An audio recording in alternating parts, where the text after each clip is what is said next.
Obéissance à la loi, porte un masque. On va faire usage des armes. C'est pas déjà fait là? On va faire usage de la force. C'est pas déjà fait là? Obéissance à la loi. Dispersez-vous. Première sommation. On va faire usage de la force. C'est pas déjà fait là? Dernière sommation. On va faire usage de la force.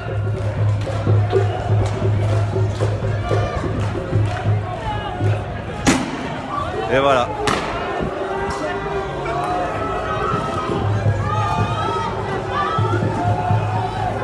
Les bleus partent mais la haine reste. Ah putain! Je suis désolé, je suis pas du tout équipé. Salut, ça va? Je vais devoir aller. Ça va? Bon, attendez un instant, je suis désolé, je suis obligé de m'éloigner parce qu'ils ont gazé à la mort. Enfin non, pardon pour l'expression, c'est hyper malvenu, mais ils ont gazé beaucoup. Donc je vais juste aller m'équiper et j'y retourne. Ah, c'est rare que je me laisse surprendre comme ça par une première salve de lacrymo. Attendez, bougez pas. Enfin, bougez si vous voulez, mais...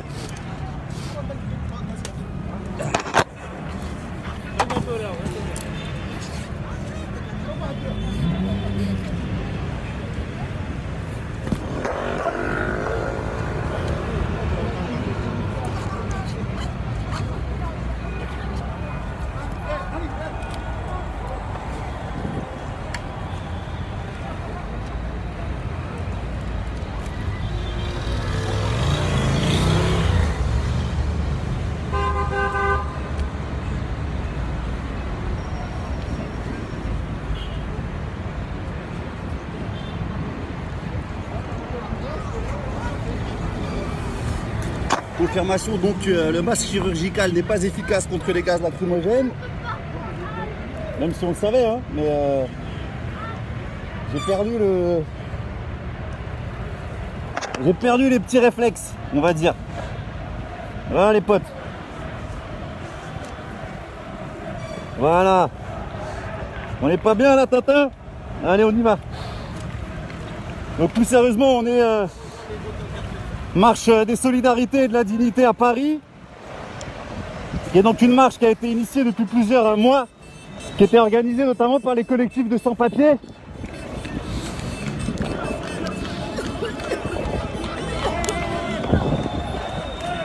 Donc notamment par les collectifs de sans-papiers, mais pas seulement, également pour les collectifs contre les violences policières, également les collectifs pour l'autodétermination des peuples et pour la solidarité avec la Palestine. Et comme vous le voyez, les gens ont de vraies revendications, les gens sont en colère, les gens n'en peuvent plus. Et alors que la manifestation a été interdite mercredi soir par les forces de l'ordre. Ah, très bien. Oui. Alors que la manifestation a été interdite mercredi soir par les autorités, les organisatrices et organisateurs ont décidé de maintenir la marche.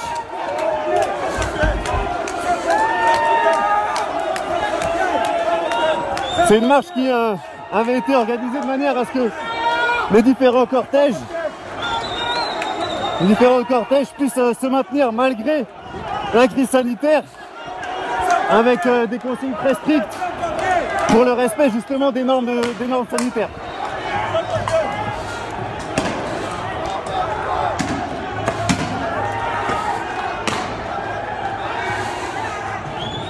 Donc là vous voyez que les différents cortèges en fait se font complètement engazés par les forces de l'ordre, par les gendarmes présents,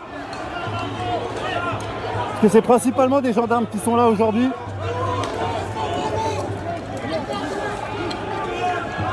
Bande de chiens de la case, va. Ouais, recule, ouais, recule.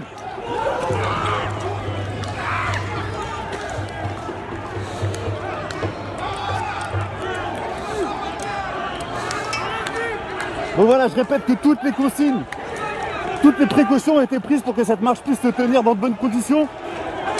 Et malgré tout, malgré le fait que les organisatrices et organisateurs avaient pris toutes les précautions nécessaires pour le respect des normes sanitaires et les recommandations sanitaires internationales, et ben, les policiers qui ont décidé d'interdire la marche décident à l'instant de la réprimer.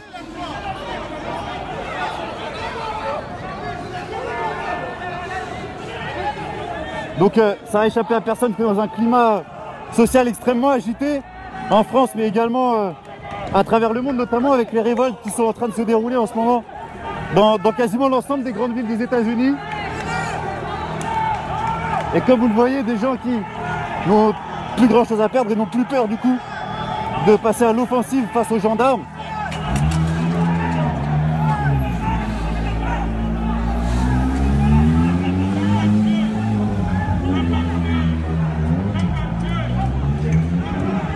Alors que je le répète, hein, il suffisait que...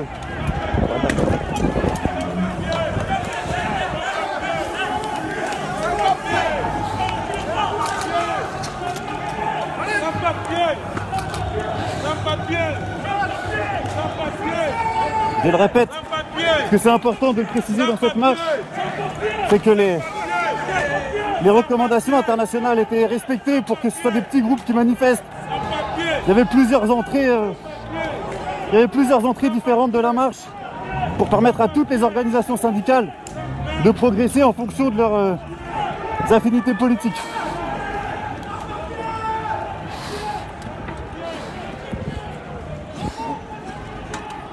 Malgré le fait que toutes les préconisations avaient été prises, malgré le fait qu'il suffisait, je pense, que la préfecture autorise le rassemblement et accepte tout simplement, avec les organisatrices et les organisateurs, d'encadrer la marche, de dire ok, on accepte que la marche se tienne, mais on compte sur vous et on vous fait confiance pour que les normes soient respectées. Comme vous le voyez, les gens qui sont là sont masqués. C'était la consigne sine qua non pour venir à la marche, c'était de venir impérativement avec un masque en tissu ou un masque chirurgical, non pas pour se cacher le visage face aux forces de l'ordre, mais véritablement pour lutter contre la contagion, contre la pandémie. Et donc la préfecture, au lieu de tout simplement accepter que les normes soient respectées, de dire on encadre avec vous la marche, ou en tout cas on tolère et on vous donne des normes supplémentaires éventuellement à respecter, et on vous impose, je sais pas, par exemple des groupes de 10, de 20, au lieu de ça la préfecture envoie les gendarmes, au lieu de ça la préfecture interdit la marche, alors même qu'on sait que demain les parcs et les jardins vont rouvrir à Paris, dès aujourd'hui d'ailleurs, puisqu'on est samedi, alors même qu'on sait que mardi matin l'ensemble des établissements scolaires vont rouvrir en France, alors qu'il n'y a aucune garantie sur le fait que les élèves, les professeurs et l'ensemble des personnels accompagnant les élèves, notamment la vie scolaire, soient en sécurité dans ces conditions sanitaires. Mais pourtant, lorsqu'il s'agit de faire une marche de solidarité avec les sans-papiers et avec toutes celles et ceux qui luttent pour leurs droits, et ben la réponse, c'est une réponse de la matraque, la réponse de la lacrymogène et la réponse du bouclier et des uniformes.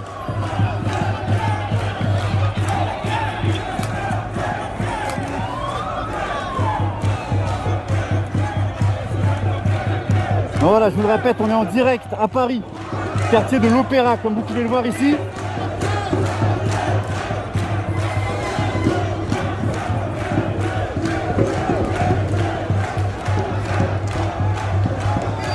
Au quartier de l'Opéra, où un des cortèges en fait voulait rejoindre finalement l'itinéraire de la manifestation.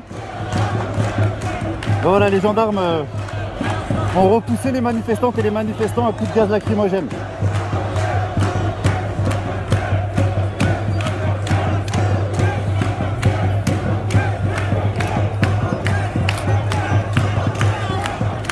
Tout ce que je peux vous dire pour le moment, impossible de voir les commentaires qui défilent.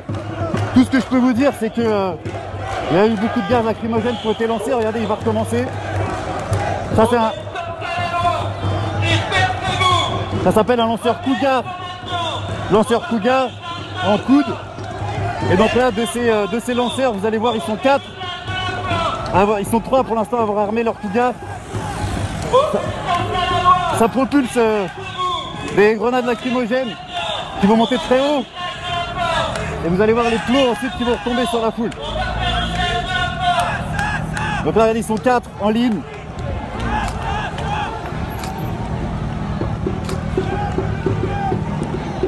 Donc les sommations viennent être faites par un gradé de la police nationale qui va ensuite donner l'ordre aux gendarmes, donc aux militaires qui sont là, de tirer en direction de la foule. Donc là il y a un coup qui est parti. Regardez, ça monte très très haut, 2 coups.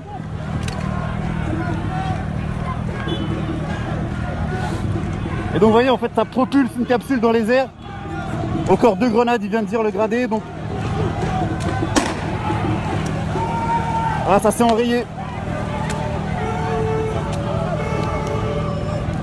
Et donc là voilà, une fois qu'ils ont bien gazé la foule, la police qui était en première ligne est en train de charger les manifestantes et les manifestants pour les faire reculer, et les faire reculer précisément dans la zone de gaz lacrymogène parce que les propulseurs sont partis trop loin. Donc là ils sont en train de repousser l'ensemble des manifestantes et des manifestants précisément dans le nuage de gaz lacrymogène pour pouvoir rendre la progression extrêmement difficile. Vous voyez les... Donc vous voyez, ils ont repoussé les gens au niveau des gaz lacrymogènes. Hein. Précisément là on n'invente rien. Les syndicats de police qui nous taxent de trafiquer les images ne pourront pas nier ces images-là.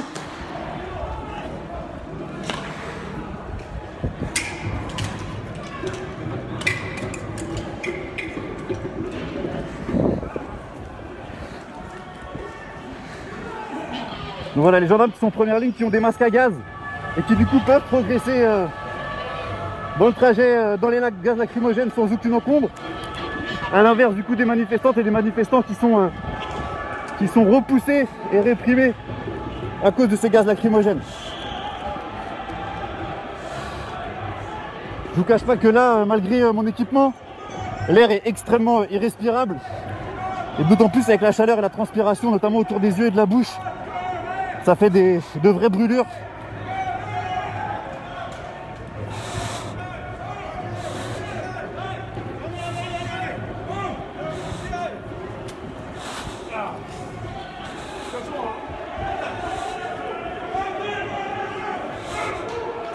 Donc voilà la police qui, au lieu, encore une fois je le répète, au lieu de d'encadrer le mouvement, ou en tout cas au lieu de dire comme ils savent le faire, comme ils peuvent le faire, au lieu de dire on fait une présence discrète, mais une présence qui sécurise non seulement les manifestantes et les manifestants des dangers éventuellement extérieurs.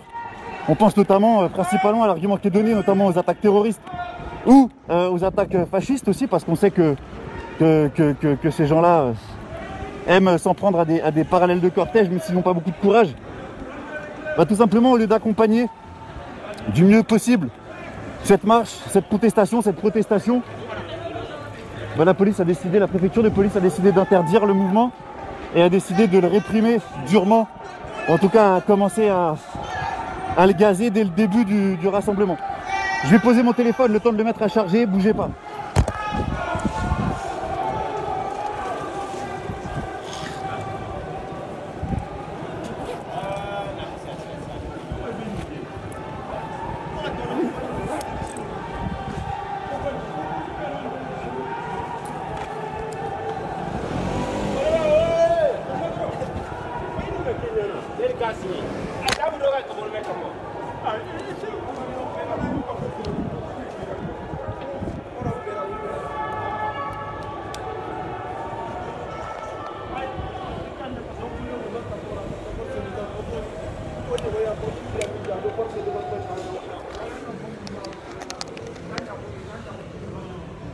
Voilà, je reprends le live.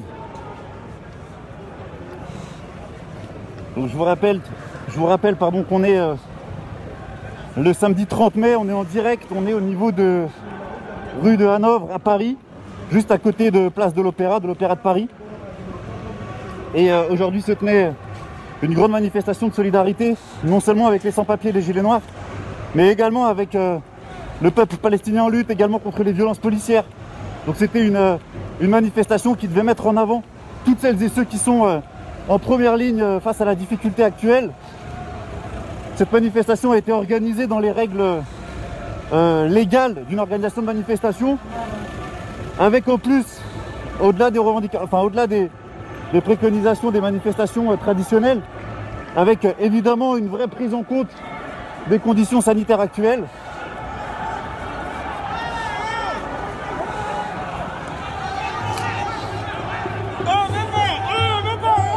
Donc je disais, une vraie prise en compte des difficultés sanitaires actuelles. Et malgré tout, le corps, regardez là, les lacrymos au corps sur le cortège des sans-papiers.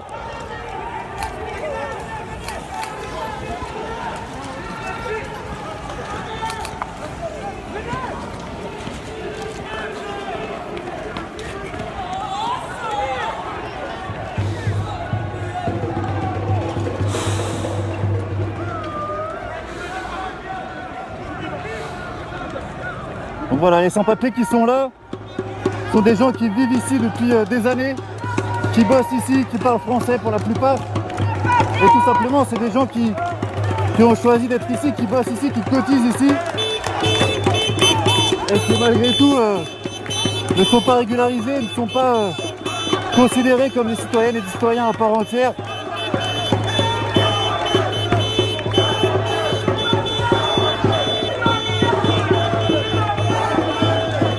Donc voilà, l'enjeu de ce cortège, c'est de réussir à aller sur la place de l'Opéra. Et vous le voyez, le comportement policier, les charges successives, les nombreux gaz lacrymogènes qui ont été envoyés sur les manifestantes et les manifestants, bah, tout simplement empêchent littéralement de respecter les normes sanitaires. Parce qu'aujourd'hui, on voit bien que dans les gaz tout simplement, ça fait tousser, ça fait cracher, ça fait vomir. Et que quand une foule se retrouve complètement ensevelie sous les gaz lacrymogènes, regardez, le sol est jonché de plomb lacrymogène, et bien tout simplement, la réaction la plus naturelle du corps, c'est de cracher, c'est de tousser, c'est de pleurer.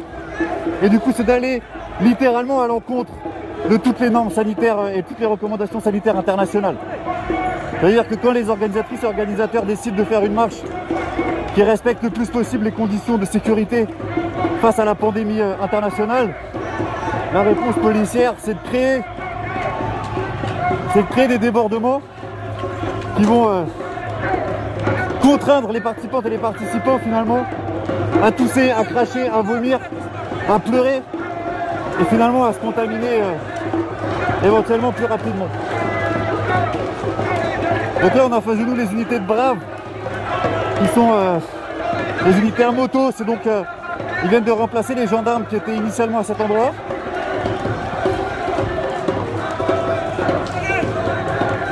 Allez, il a enrayé son lanceur Cougar, donc voilà, encore une fois.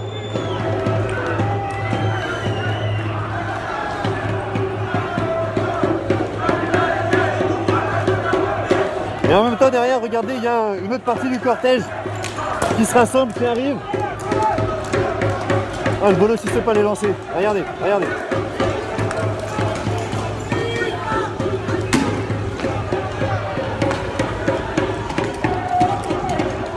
Là, les détonations qu'on entend, c'est les détonations des lanceurs Cougar.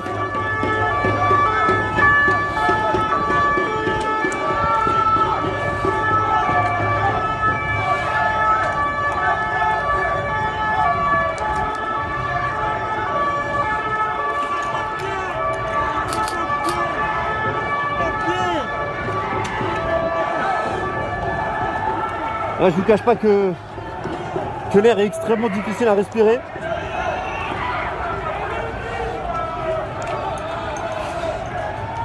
On voit quasiment plus rien sur les lunettes de protection tellement la chaleur et les larmes font créer de la buée.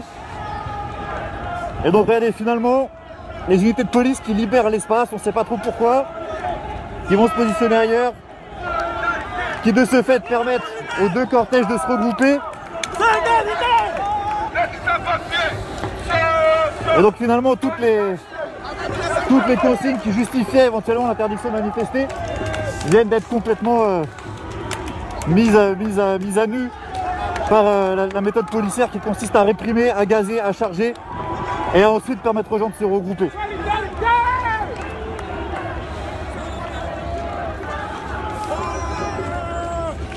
Ouais, je peux pas te faire de câlin, le cœur il est. Ça va bien mon frérot? Ça va et toi? Ça va? Ouais, ça va. C'est des bâtards, hein. C'est un truc de ouf. 14h30. 14h30. Ils ont commencé à péter à la sortie des métros. Ouais. De 2-3 Renois. Après, quand il y a eu la première vague, ils ont séparé, ils les ont massés là. Ouais, Et là, quand ils ont vu la grosse vague arriver, ça. Mais là, ils vont nous masser là en fait. Ouais, c'est sûr. Et pour la Palestine, ils sont où? Pas ici, je sais pas du C'est en tout. Madeleine, non? Je sais pas. C'est ça le cortège de Madeleine. Là, Ah ok, ok. normalement, il y a beaucoup de rendez-vous plus bas après, non? Ouais, je crois bien, mais je sais plus où. Je sais pas du tout. Bon, vas-y, je vais aller voir. Enfin, toi, Ouais, toi aussi surtout, un coup.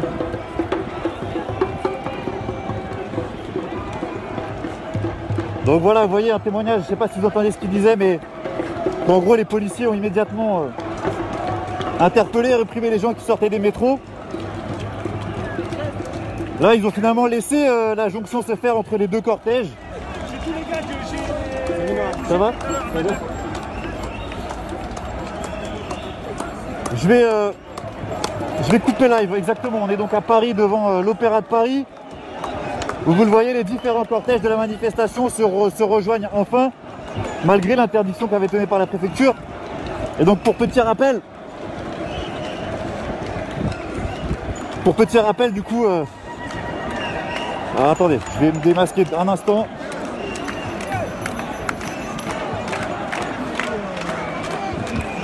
Voilà, ça sera plus simple comme ça. Donc, bonjour à toutes et tous, on est donc le samedi 20 mai, on est devant l'Opéra de Paris, comme vous le voyez ici. Pour celles et ceux qui ne le connaissent pas, profitez-en, petit plan touristique.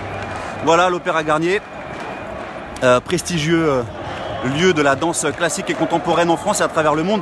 Et Opéra, et on le salue au passage, qui a été en grève massive et soutenue pendant le mouvement contre la réforme des retraites. Et ça a été une grève assez visible, exemplaire et qui a donné beaucoup de force à l'ensemble du mouvement social, ou en tout cas à toutes celles et ceux qui étaient en bagarre, qui étaient un peu isolés. Parce qu'une grève de l'Opéra, c'est tellement rare et historique que voilà, c'est à saluer. Bref, c'était une petite parenthèse.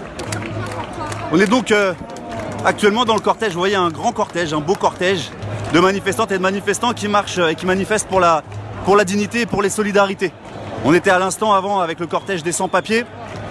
Cortège qui a été immédiatement nassé et réprimé par la police. Vous l'avez largement vu sur ces images. Il y avait énormément de gendarmes d'abord qui ont lancé des gaz lacrymogènes, qui ont tapé des gens, qui ont repoussé des gens, qui ont chargé des gens avec le bouclier et la matraque.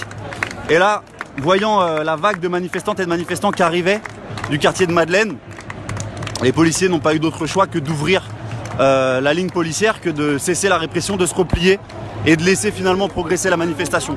Ce qui est complètement stupide et débile dans la stratégie policière aujourd'hui, c'est que initialement la manifestation avait été appelée par plusieurs organisatrices et organisateurs qui sont des gens extrêmement responsables, qui sont des gens qui ont l'habitude de faire ça. Et vous le voyez d'ailleurs que, vu le nombre qu'il y a, c'est que c'est un mouvement d'ampleur, un mouvement important, et que si les gens ont répondu présent, c'est qu'ils savaient l'importance et le sérieux de cette manifestation. Malgré tout, la préfecture de police a décidé d'interdire la manifestation. Elle a annoncé ça mercredi soir. Donc vous voyez, 3 jours avant la manifestation, manif qui était prévue depuis des mois, la préfecture annonce son interdiction tout simplement pour le respect des normes. Enfin, ce qui était avancé, c'était le respect des normes sanitaires.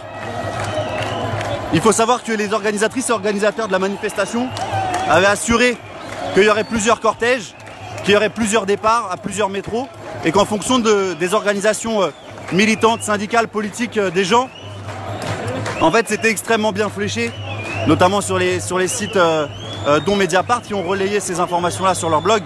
C'était extrêmement facile de savoir où il fallait aller en fonction de ses affinités politiques, en fonction de ses convictions et du combat qu'on voulait porter physiquement dans la rue aujourd'hui. L'idée de faire plusieurs cortèges, c'était précisément pour éviter ce qu'on est en train de vivre, à savoir que l'ensemble des manifestantes et des manifestants se retrouvent au même endroit. Donc il y avait 2 choses qui avaient été recommandées, c'était d'une part de porter des masques et d'autre part de se retrouver véritablement à plusieurs cortèges différents pour que la marche soit espacée et que les gens puissent marcher sans risque de se contaminer ou de contaminer quelqu'un d'autre. La réalité, c'est que la police qui a décidé de contrôler, de réprimer, de repousser les manifestantes et les manifestants, eh ben, a complètement éclaté et mis à mal la stratégie sanitaire qui avait été mise en place. Parce que comme vous le voyez, du coup, après une salve de répression, la police a été obligée de reculer, de se replier provisoirement, parce qu'il y avait trop de monde dans la rue en fait. Et que tout simplement, eh ben, en faisant ça, en gazant les gens, en les frappant, en les obligeant à courir, eh ben, ils ont multiplié, alors je ne sais pas combien, mais ils ont multiplié de manière exponentielle le risque de contamination. Parce que une fois qu'on se retrouve dans un nuage de gaz lacrymogène, le premier réflexe du corps, c'est de cracher, c'est de tousser, c'est parfois de vomir, mais surtout de faire couler les muqueuses. Et quand on fait couler les muqueuses en temps de pandémie, par un virus précisément qui se déplace par toutes ces voies de contamination, eh ben c'est extrêmement irresponsable de la part de la police et de la gendarmerie. C'est extrêmement irresponsable de la part de la préfecture de police qui délibérément crée une mise en danger de l'ensemble des participantes et de participants qui sont à ce rassemblement. Parce que quand on est dans les gaz lacrymogènes, le premier réflexe c'est de s'éloigner, de retirer le masque et d'essayer de respirer du mieux qu'on peut. Moi-même là j'ai dû retirer mon masque pour reprendre un peu d'air pour pouvoir éliminer aussi les gaz lacrymogènes que j'avais dans le corps. Et donc voilà, cette attitude elle est extrêmement inadmissible de la part de la police qui agit avec violence et qui choisit de réprimer plutôt que d'accompagner une marche de solidarité. Donc voilà, encore une fois, je suis désolé entre le cagnard, le soleil qui tape, entre le monde qu'il y a, entre la police, là j'ai pas le temps du tout de lire les commentaires qui passent. Je voudrais juste dire au passage que nique les faf, parce qu'il y en a forcément qui sont introduits dans ce live. Je voudrais dire au passage que la police qui écoute ce live, qui va décortiquer, sachez que vous ne trouverez pas d'outrage. Et donc encore une fois, vous ferez chou blanc et que vous chercherez des éléments incriminants pour rien. Voilà, donc pour les faf et la police, tose. Et pour tous les gens qui regardent, qui veulent avoir plus d'infos, n'hésitez pas entre vous à communiquer, à échanger des infos sur ce qui est en train de se passer à Paris et en France. Je sais qu'il y a aussi des rassemblements dans plusieurs villes françaises. Et on est obligé de faire un petit parallèle sur ce qui se passe actuellement aux États-Unis après le meurtre de sang-froid d'un policier blanc sur un homme noir, sur George Floyd. C'est une méthode d'interpellation et de mort qui existe aussi en France. Et on sait notamment que Cédric en est mort, que Adama Traoré en est mort, que Ali Ziri en est mort, que Lamine Dieng en est mort.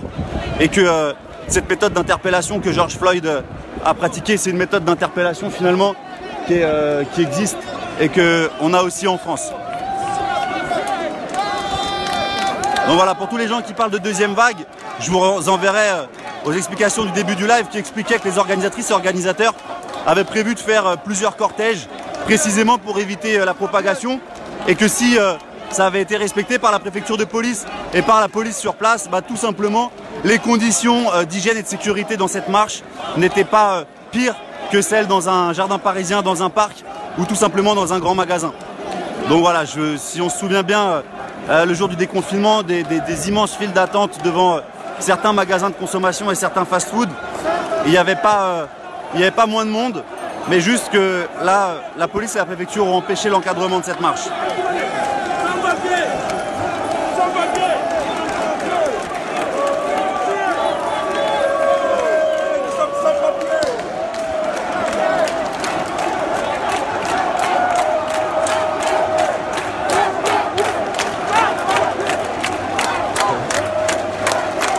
Donc voilà, j'essaie de vous montrer un peu pour que vous compreniez l'ampleur de la manifestation. Il y a vraiment énormément de monde, beaucoup de monde mobilisé, beaucoup de monde d'extrêmement déterminé et beaucoup de monde qui décide de ne pas se laisser faire par rapport au corona et surtout qui décide de ne pas se laisser faire par rapport à la répression qu'il y a. Et encore une fois, si les recommandations des organisatrices et organisateurs avaient été respectées par la préfecture de police, il n'y aurait pas eu de cortège si grand, il y aurait eu plusieurs cortèges successifs. Mais c'est véritablement aujourd'hui la préfecture de police en interdisant cette marche et la police en réprimant cette marche qui ont créé des conditions sanitaires extrêmement déplorables et qui porteront la responsabilité d'une éventuelle vague de contamination s'il devait y en avoir une. Parce que les organisatrices et organisateurs ont précisément organisé la marche autrement et c'est la répression qui a créé ce flou et ce rassemblement unique. Voilà, je vais vous laisser là, je vous laisse reprendre le live au début pour celles et ceux qui veulent voir un peu comment la police s'est comportée dès le début de la marche. Moi je vais continuer à faire des photos, vous trouverez les photos sur cette page. N'hésitez pas à le balancer, à le partager, à montrer, à surtout vous servir de ces images-là, des miennes et d'autres, pour informer autour de vous et pour que les gens comprennent qu'on est dans une crise sanitaire certes, mais qu'on est aussi dans une crise sociale et qu'aujourd'hui les autorités françaises refusent que les gens qui s'organisent pour leurs droits puissent le faire sous couvert de sécurité sanitaire et finalement on sait bien que c'est précisément l'inverse et que c'est précisément sous couvert de sécurité politique pour leur poste et pour leur confort. Voilà, je vous laisse là, je ne sais pas combien il y a de personnes ici mais c'est vraiment une marche extrêmement nombreuse avec beaucoup de gens déterminés et encore une fois des gens assez déterminés pour avoir fait reculer la police qui était vraiment en action de répression avec les casques, les masques à gaz, les boucliers et énormément de gaz lacrymogène. Donc voilà, je vous laisse là-dessus. Je vais retourner faire des photos. Portez-vous bien toutes et tous, sauf les fachos. Même ici, ça bougera pas, ça bouge pas. Et voilà. Salut tout le monde. Bonne journée. Bangarang.